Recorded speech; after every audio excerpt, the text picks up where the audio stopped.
Hello दोस्तों, welcome to my channel study live with Raunak. Daily current affair के series में आज हम बात करेंगे 12 जनवरी 2024 के महत्वपूर्ण करंट अफेयर के क्वेश्चन के बारे में।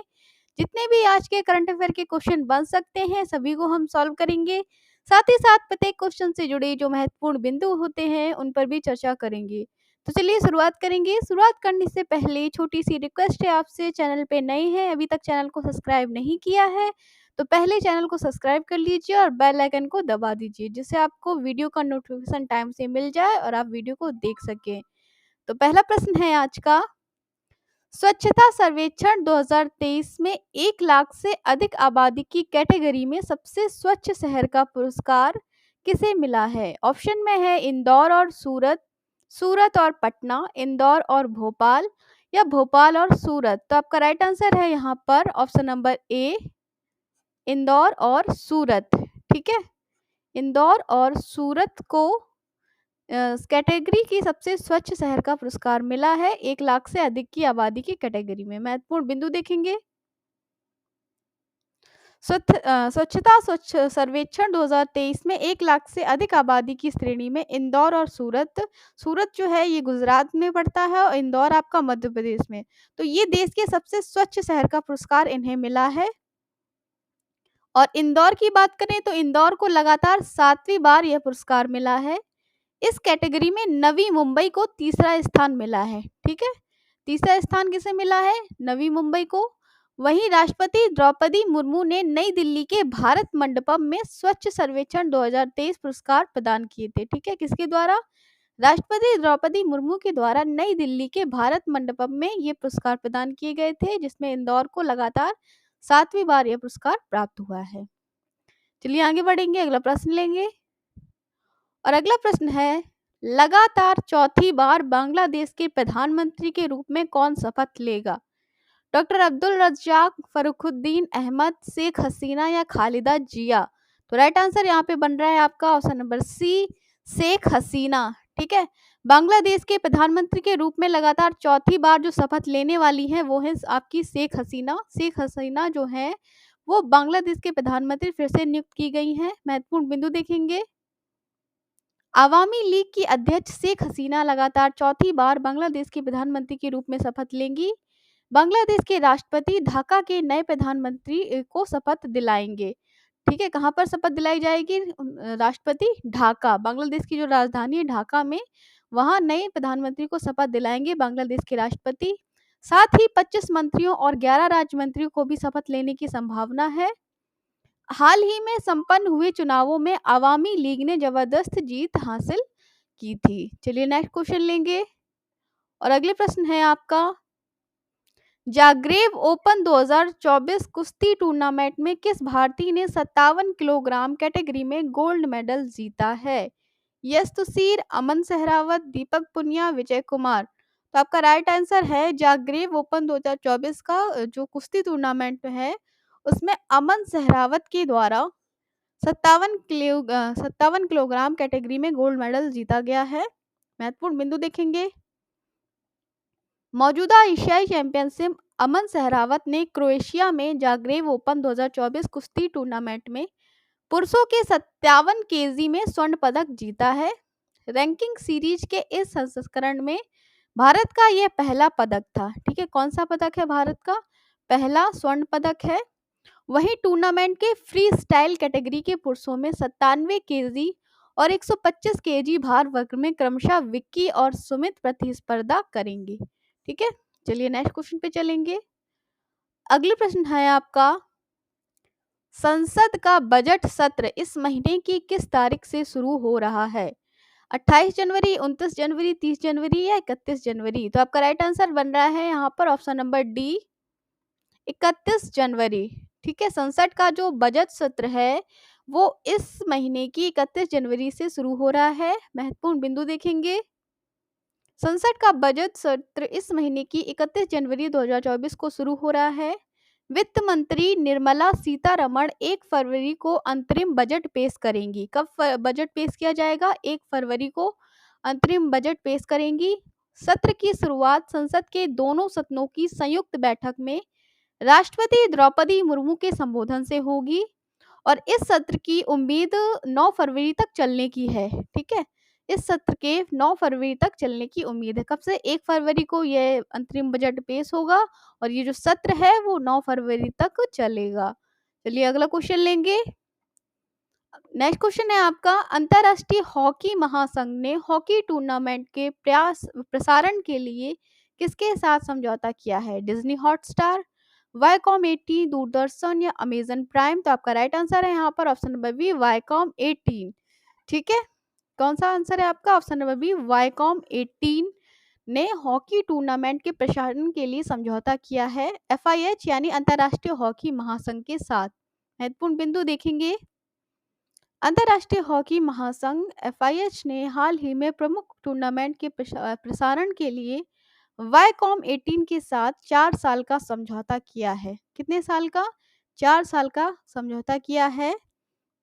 यह डील आपको बता दें 2023 से 2027 की अवधि के लिए की गई है। इसमें एफआईएच नेशन कप को छोड़ के सभी एफआईएच इवेंट शामिल होंगे। हॉकी प्रशंसक ओटीटी प्लेटफॉर्म जियो सिनेमा और वाईकॉम 80 के लीनियर चैनल नेटवर्क स्पोर्ट 18 पर हॉकी देख सकेंगे। ठीक है, कहाँ पर आप ये देख सकते हैं? ओटीटी प्लेटफॉर्म जियो सिनेमा और वाईकॉम 18 पर आप जो इसका चैनल है स्पोर्ट 18 पर आप हॉकी देख सकते हैं। चलिए आगे बढ़ेंगे, अगला प्रश्न लेंगे। और नेक्स्ट क्वेश्चन है आपका, केंद्र सरकार ने रक्षा मंत्रालय के अतिरिक्त सचिव और महानिदेशक अधिग्रहण के रूप में किसे नियुक्त किया है? अतुल सक्सेना, मनीष जैन, मनोज कुमार शर्मा या समीर कुमार सिन्हा? तो आपका राइट आंसर है option number D, Sameer Kumar Sinha. ठीक है, समीर कुमार सिन्हा को केंद्र सरकार ने रक्षा मंत्रालय में अतिरिक्त सचिव और महानिदेशक के रूप में नियुक्त किया है। महत्वपूर्ण बिंदु देखेंगे।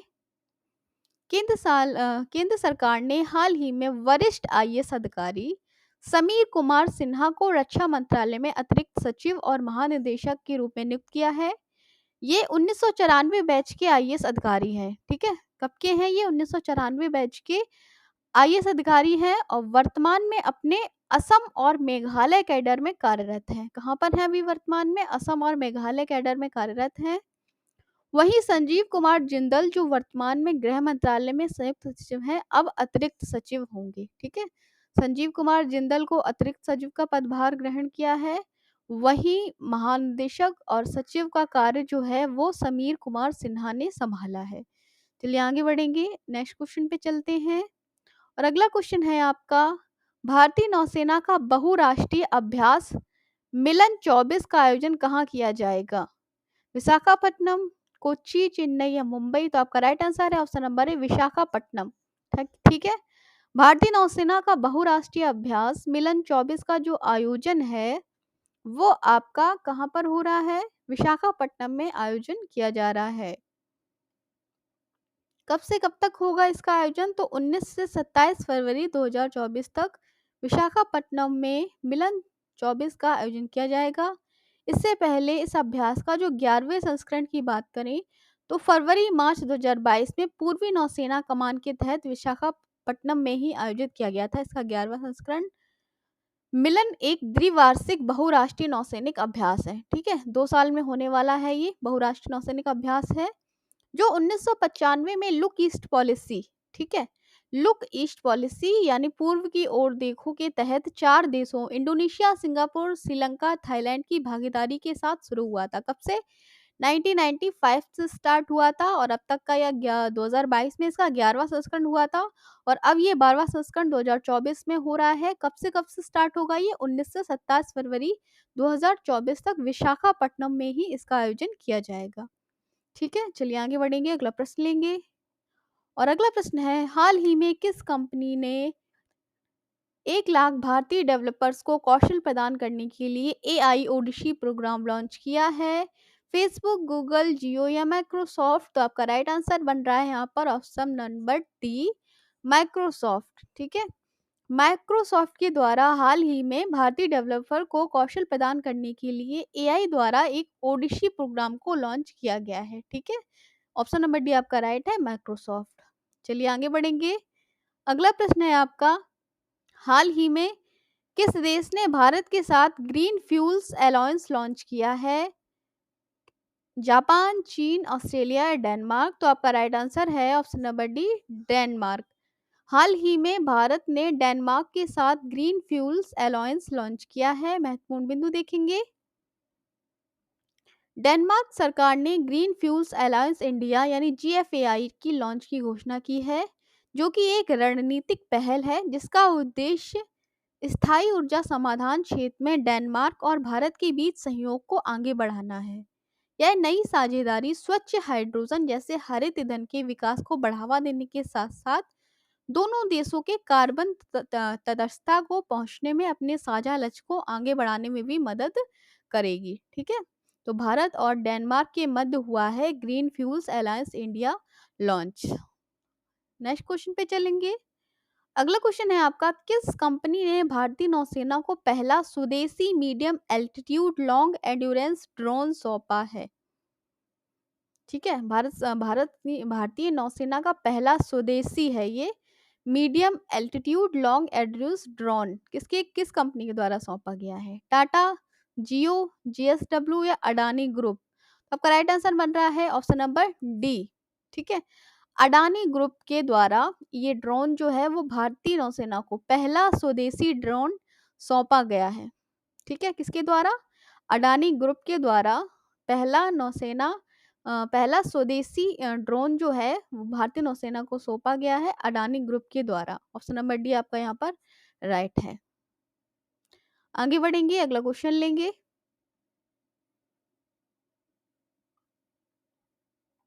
महत्वपूर्ण बिंदु पहले देख लें। भारतीय नौसेना को बुधवार यानी 10 जनवरी को पहला स्वदेशी medium altitude long endurance drone मिला। इस ड्रोन का नाम Drishti 10 star liner unmanned aerial vehicle है। क्या नाम है इस ड्रोन का? Drishti 10 star liner unmanned aerial vehicle. और ये किसके द्वारा बनाया है? तो ये अडानी कंपनी के द्वारा बनाया है। स्वदेशी ड्रोन की वजह से भारत की खुफिया निगरानी टोही क्षमताओं में इजाफा होने वाला है। नौसेना प्रमुख एडमिरल आर हरि कुमार ने कहा है कि हिंद महासागर क्षेत्र में ये ड्रोन बहुत शक्तिशाली साबित होगा, जहां कई चुनौतियों का सामना करना पड़ रहा है। चलिए नेक्स्ट क्वेश्चन पे चलेंगे और अगला प्रश्न है आपका, निम्नलिखित में किस देश की सरकार ने डीप सी माइनिंग को मंजूरी दे दी है? चीन, ऑस्ट्रेलिया, जापान या नॉर्वे? तो आपका राइट आंसर है option number D, Norway. Norway के द्वारा सरकार ने डीप सी माइनिंग को मंजूरी दे दी है। महत्वपूर्ण बिंदु देखेंगे। नॉर्वे की संसद ने बुधवार को डीप सी माइनिंग को मंजूरी दे दी है। इसके तहत मोबाइल, लैपटॉप जैसी इलेक्ट्रॉनिक डिवाइस बनाने के लिए अब समुद्र तल से कोबाल्ट, कॉपर और जिंक जैसी धातुओं और खनिज निकाले जाएंगे। संसद के इस फैसले के बाद एनवायरमेंट रिसर्चर और साइंटिस्ट की परेशानियां बढ़ गई हैं। नेक्स्ट क्वेश्चन पे चलेंगे। अगला क्वेश्चन है आपका, असम के मुख्यमंत्री हेमंत विश्वा शर्मा के चीफ सेक्रेटरी को किस मंत्रालय में एडिशनल सेक्रेटरी और डायरेक्टर जनरल अधिग्रहण नियुक्त किया गया है? जनजातीय मंत्रालय, बाल विकास मंत्रालय, विज्ञान मंत्रालय, रक्षा मंत्रालय? तो आपका राइट आंसर है ऑप्शन नंबर डी, रक्षा मंत्रालय। ठीक है, असम के मुख्यमंत्री हेमंत विश्वा शर्मा के चीफ सेक्रेटरी को रक्षा मंत्रालय में एडिशनल सेक्रेटरी डायरेक्टर जनरल का अधिग्रहण नियुक्त किया गया है। ऑप्शन नंबर डी आपका यहाँ पर राइट है। महत्वपूर्ण क्वेश्चन है नेक्स्ट आपका क्वेश्चन नंबर 14। हाल ही में किस राज्य ने 2026-27 तक 500 अरब डॉलर की अर्थव्यवस्था बनाने का लक्ष्य रखा है? बिहार, गुजरात, केरल या जम्मू कश्मीर? तो ये लक्ष्य रखा गया है गुजरात राज्य के द्वारा। ठीक है, गुजरात राज्य के द्वारा 2026-27 तक 500 अरब डॉलर की अर्थव्यवस्था बनाने का लक्ष्य रखा है। ऑप्शन नंबर बी आपका राइट है। गुजरात से जुड़े कुछ महत्वपूर्ण बिंदु देखेंगे। गुजरात में कुप्पा हाइड्रो स्टोरेज परियोजना का निर्माण करेगी और गुजरात ने एक साथ 108 स्थानों पर सामूहिक सूर्य नमस्कार करके गिनीज वर्ल्ड रिकॉर्ड भी हासिल कर लिया है। वहीं चेक गणराज्य के प्रधानमंत्री वाइब्रेंट गुजरात समिट के मुख्य अतिथि थे और गुजरात भारत की पेट्रो राजधानी के रूप में भी उभरा है। ठीक है, ये गुजरात से संबंधित महत्वपूर्ण बिंदु थे।